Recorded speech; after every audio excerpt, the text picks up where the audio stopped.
South India में एक बार चलते हैं। इस बार आप लोगों ने वहां बहुत समय बिताया, प्रधानमंत्री ने वहां बहुत दौरे किए, आपने खुद पर्सनली वहां पे बहुत दौरे किए, आपने बयान भी बड़े बड़े दिए हैं। तो साउथ इंडिया, एक अगर पूरा साउथ का सीन ले लें तो अगर 129-130 सीटों में आप कितनी सीटें देखते हैं? पिछली बार आपकी कर्नाटक और साउथ के चारों राज्यों को मिलाकर हम कांग्रेस से तो आगे ही जाएंगे। कुल मिला के कितनी सीटें? क्या केरला तमिलनाडु में खाता खुलेगा?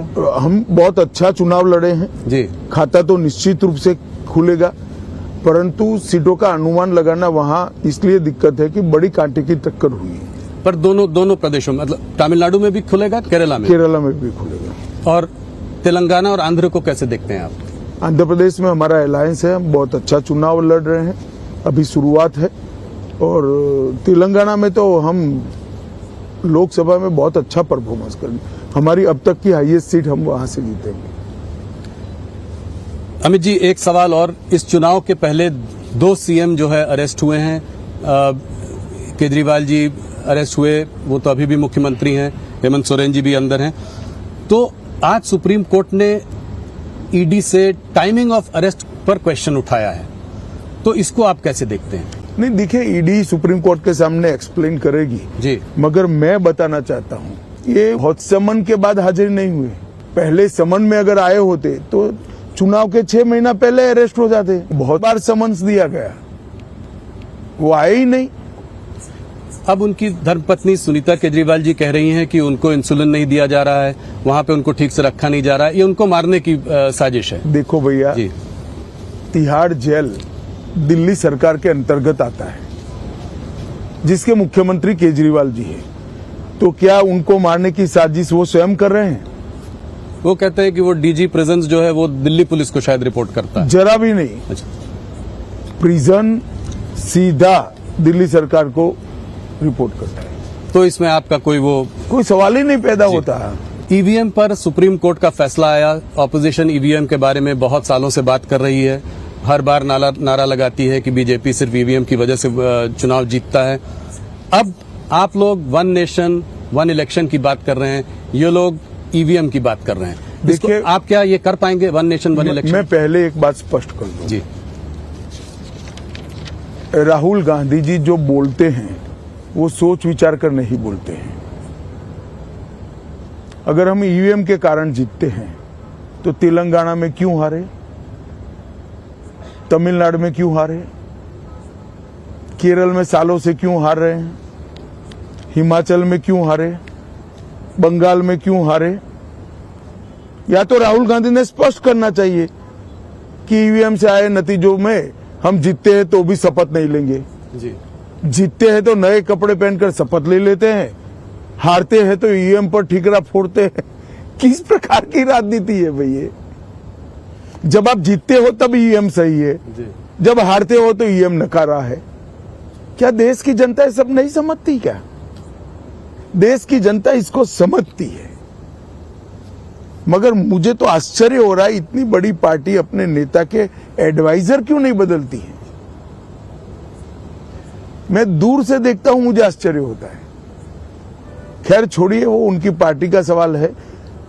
1 नेशन 1 इलेक्शन हमारा संकल्प पत्र का मुद्दा है जी, और हम उसको जमीन पर उतारने का पूरा प्रयास करेंगे। तो अगला चुनाव 2029 1 नेशन 1 इलेक्शन होगा। देखिए, तो संसद को निर्णय करना है, परंतु भारतीय जनता पार्टी जरूर प्रयास करेगी और उसको जमीन पर उतारेगी। अमित जी, थोड़ा हटते हैं, कुछ अंतर्राष्ट्रीय मुद्दों पर भी बात करते हैं।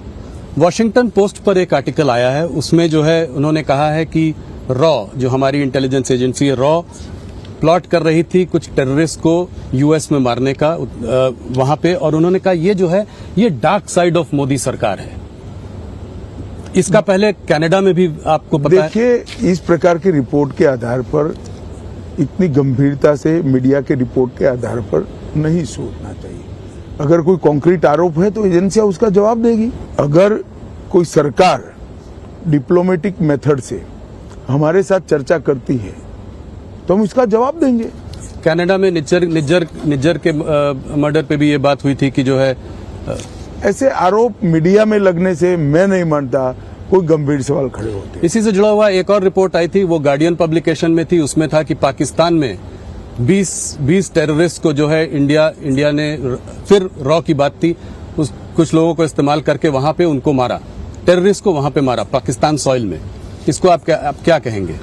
देखिए, किसने मारा ये तो ढूंढने का सवाल है, परंतु मैं इतना निश्चित रूप से मानता हूं कि ये तो एक्सपोज हो ही गया कि पाकिस्तान की सॉइल पर भारत में आतंक फैलाने वाले लोग थे।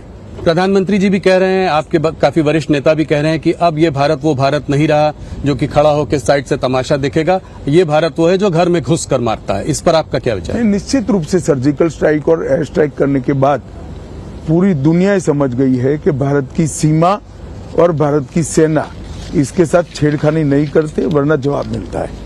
ये वेस्टर्न प्रेस में पिछले कुछ महीनों से तमाम आर्टिकल आ रहे हैं जो कि भारत में इलेक्टोरल ऑटोक्रेसी, तानाशाही, तमाम तरह की बातें करते हैं। इसको आप कैसे देखते हैं? क्या कोई इसमें ये इलेक्शन के समय में ये जो बार बार पिछले 3-4 महीनों में आता है, इसमें कोई आप साजिश देखते हैं?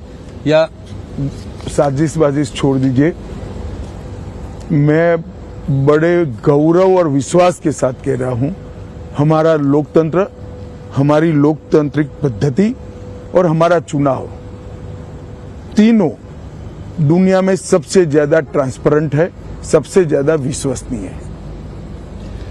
अमित जी, कश्मीर पर एक सवाल, क्या कश्मीर पे बीजेपी कश्मीर में चुनाव लड़ेगी? आपने कहा है कि आप वहां पर आवाम का दिल जीतना चाहते हैं, तो ये सीधा सवाल है, इसका आप क्या जवाब देंगे? अभी पार्टी ने तय नहीं किया है, पार्टी तय करेगी, परंतु हम जम्मू में परंपरागत रूप से लड़ते ही रहे। कांग्रेस एक बात और कह रही है कि ये इसको लोकतंत्र की हत्या का वो दे रही है, कह रही है कि मुकेश दलाल निर्विरोध जो है चुन लिए गए सूरत से। अभी इंदौर में भी ऐसा हुआ है। देखिए, इस देश में 37 लोग निर्विरोध चुने गए और उसमें से सबसे ज्यादा कांग्रेस के चुने गए। तब तो कांग्रेस ने ऐसा नहीं कहा। हर पार्टी ने अपने अच्छे कार्यकर्ता को टिकट देना चाहिए। अब कांग्रेस पार्टी जबरदस्ती इनके कार्यकर्ताओं को टिकट देती है, कार्यकर्ता हार देखकर मैदान से भाग जाता है, इसमें भारतीय जनता पार्टी क्या कर सकती है भाई? इनके उम्मीदवारों को टिकाने का काम हमारा नहीं है, उनका है। अभी एक मुद्दा और आज उठा है जो है कि कनाडा के प्रधानमंत्री जस्टिन ट्रूडो एक भारत विरोधी सभा अटेंड कर रहे थे जहां खालिस्तान के नारे लगे, प्रो खालिस्तान नारे लगे। वहां पे प्रधानमंत्री और कुछ कैबिनेट मिनिस्टर्स के जो है पोस्टर लगे जिसको कि कहा ये वांटेड हैं। हाँ, इसको आप कैसे देखते हैं? इस पे क्या कोई भारत कोई कड़ा विरोध करेगा? भारत सरकार ने वहां के राजदूत को आज सम्मन किया था जी, और उनसे एक्सप्लेनेशन भी मांगा गया है, नाराजगी भी हमारी व्यक्त की है हमने।